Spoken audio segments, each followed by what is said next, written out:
Hey everyone, Dr. Ryan here from Summit Sports Chiropractic. Oftentimes we are reminding patients that foot stability is really important when it comes to general good functional movement patterns. So naturally our patients will ask us what foot gear we recommend. Now there's multiple considerations to take into place for these ones. I'm going to give you three basics in this video and then a couple of general recommendations that we recommend for our footwear. The first consideration to think of is what is the purpose of the shoe? It's meant to support your foot in functional movement patterns, but also are we using it at work? And when we're thinking of our work shoe, we're going to be in it for 8 to 10 hours in a day. We need to consider, what is the surface that we're going to be standing on? Are we going to be sitting or standing mostly? Are we going to be doing walks throughout the day? Is this a formal event that we're looking at? Is there a way that we can prioritize fashion as well as functionality? Is this for training or for competition? Lots of things to consider when it comes to that.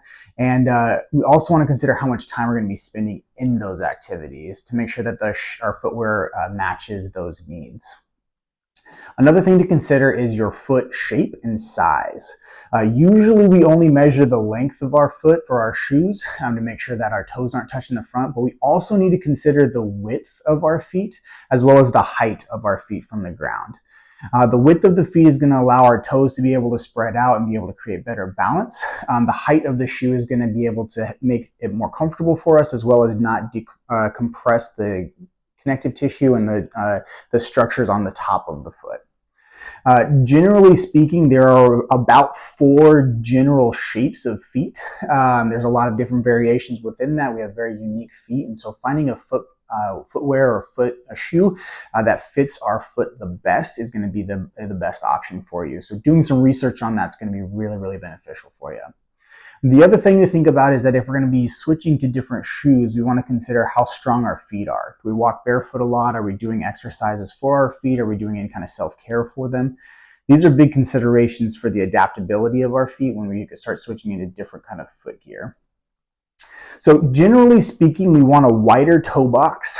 Most of our shoes nowadays will kind of pinch our feet together and kind of make them more narrow, which doesn't help with functionality. The other thing to consider is how high the heel drop is of the shoe. Most shoes have about 8 to 10 millimeters of heel, and we're looking at trying to get more 0 to less than 5 millimeter of a heel drop to make sure that we're more functional when we're outside of those shoes.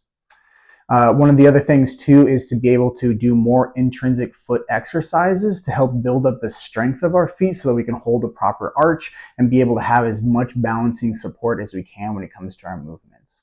Now, because there's so many multiple considerations to take into place for taking your footwear to the next level, we do recommend consulting with somebody who is able to help you figure out what exercises you need, what kind of shoes you need for what activities, in order to best support you for your health. And that's why we're here to help you here at Summit Sports Chiropractic. So if this is something you're considering, please give us a call. We'd love to help you figure out what you need for your foot strength.